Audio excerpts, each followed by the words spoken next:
Salut à vous et bienvenue sur ma formation de développeur Salesforce.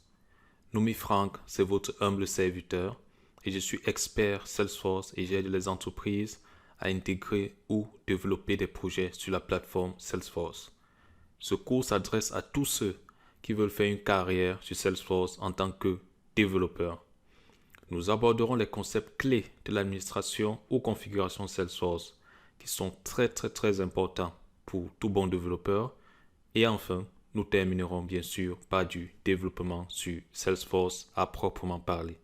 Je vous retrouve donc dans la suite.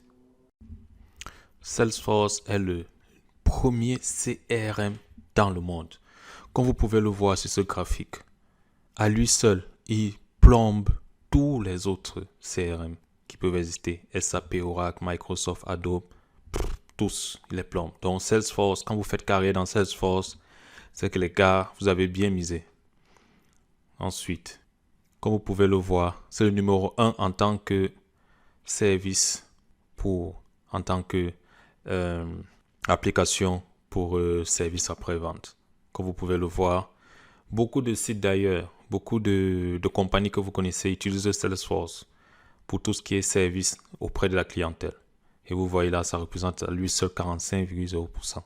Qu'est-ce qu'il y a d'autre? En termes de plateforme pour se former aussi, Salesforce a une très belle plateforme, un très bon moyen de formation en ligne que nous verrons aussi dans ce cours appelé Trailblazer. Voilà, donc quand vous aurez besoin par exemple d'aller en profondeur sur une fonctionnalité précise ou bien un code ou bien voilà, vraiment pour aller très en détail sur certaines notions, vous aurez besoin du Trailblazer. Comme vous pouvez le voir, là maintenant, ce tableau nous permet de comparer les fonctions que l'on peut avoir dans Salesforce et pourquoi être en étant développeur Salesforce, c'est vraiment un plus pour votre carrière. Donc, comme vous pouvez le voir, quand on est un administrateur chez le client final, on recherche plus les administrateurs et les développeurs. Maintenant, lorsque vous êtes en tant que consultant dans Implementation ou Consulting, en tant que consultant, on cherche plus des hybrides, consultants technico-fonctionnels. C'est aussi l'une des raisons pour laquelle il est très important que vous maîtrisez l'administration parce que vous pourrez vous vendre soit en tant que développeur, si le rôle est uniquement développeur, mais aussi en tant que technico-fonctionnel, donc en tant que consultant hybride, donc quelqu'un qui peut faire les deux.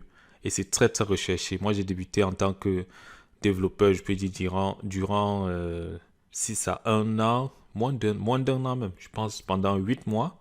Et ensuite, je suis passé technico-fonctionnel.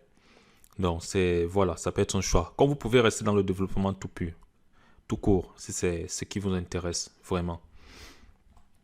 Et chez les ISV Partners, les ISV Partners, c'est ceux qui développent des applications sur Salesforce. Nous verrons, vous pouvez développer aussi des applications pour Salesforce. Donc, pour une compagnie ou pour vous-même, en étant ISV Partner avec Salesforce. Et nous voyons que les profils recherchés, c'est plus des développeurs, des technico-fonctionnels. Donc, vous voyez que juste en étant développeur et en connaissant aussi en plus l'administration, vous êtes bien placé pour trouver un travail à la fin de cette formation. Vous êtes vraiment la crème de la crème, comme on dit. Donc, quelques chiffres. Comme vous pouvez le voir, j'avais fait une petite requête sur LinkedIn le 22 octobre 2020. Je recherchais des Salesforce développeurs, des postes de débutants pour les derniers 24 heures. Donc, comme vous pouvez le voir, j'ai eu 490 résultats. 490 résultats. Je rappelle que là, nous sommes en 2020, donc il y a la pandémie du Covid qui sévit. Donc, c'est pour vous dire que malgré la pandémie qui est, Salesforce a toujours besoin de consultants, de développeurs. Et généralement, les missions se font en remote durant cette période de Covid. Là, en tant que junior, on s'attend à ce que vous puissiez écrire du code Apex, donc entre 0 et 2 ans, juste écrire du code de base, du basic Apex Trigger, du basic Visual Force Page, Lightning Page, without a single purpose. Faire du test et aussi apprendre les connaissances autour de vous. Et au mid-level, voilà, il y a un peu plus d'intégration, de sécurité, travailler avec un large set de data, advanced trigger, front-end, development, building, beyond, started, Salesforce UI, dans des interfaces utilisateurs un peu plus avancées que ceux du junior, et Be Proficient in Best Practice Development. Et senior, voilà, c'est plus de l'architecture et tout ce qui est go-to ressources, produire des ressources pour l'équipe. Donc, moi, mon but dans cette formation, c'est de vous mettre au moins au niveau mid-level. Donc, on verra vraiment du junior et aussi du mid-level. Bien sûr, pour qu'elle soit digeste, on ira vraiment progressivement. Donc, pas de panique. Ce cours contient 2 temps forts, car ayant travaillé sur de multiples projets et ayant recruté des développeurs, il est crucial que le développeur Salesforce maîtrise l'administration Salesforce. Sinon, vous ne pourrez pas être compétent et apprécié par l'entreprise. Retenez que dans Salesforce, la solution simple et rapide est toujours appréciée. Donc, il ne suffit pas juste de Salesforce, c'est pas comme les autres langages où il faut juste apprendre à écrire du code, des classes, des boucles, ainsi de suite, faire des web services et puis on dit on est développeur Salesforce. Non. Il faut maîtriser l'administration Salesforce car ça fait vraiment partie du développement. Et je peux même vous dire, actuellement, nous sommes en octobre 2020 et ayant déjà 6 ans d'expérience, je peux vous dire que sur tous les projets que j'ai eu à réaliser, il y a eu 70% de configuration et 30% de code.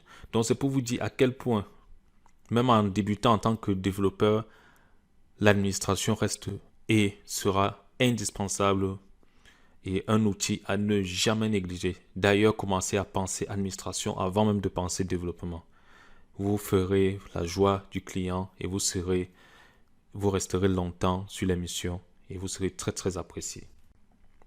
Le plan de ce cours va comme suit. Nous aurons dans un premier temps tous les concepts liés à l'administration ou configuration Salesforce.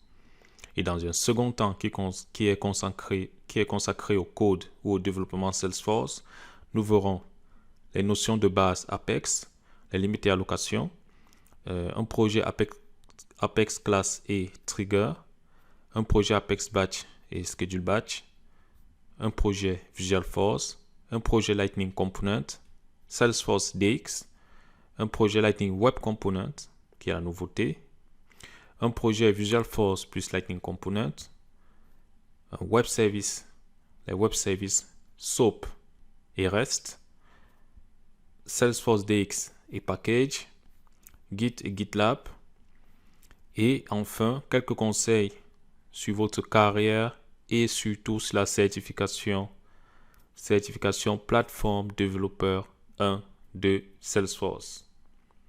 Je vous retrouve donc dans la suite pour parler du premier temps qui est l'administration Salesforce. Nous voici dans le premier temps de cette formation consacrée à l'administration ou configuration Salesforce qui nous donnera toutes les bases nécessaires pour passer par la suite au développement dans un second temps. Merci.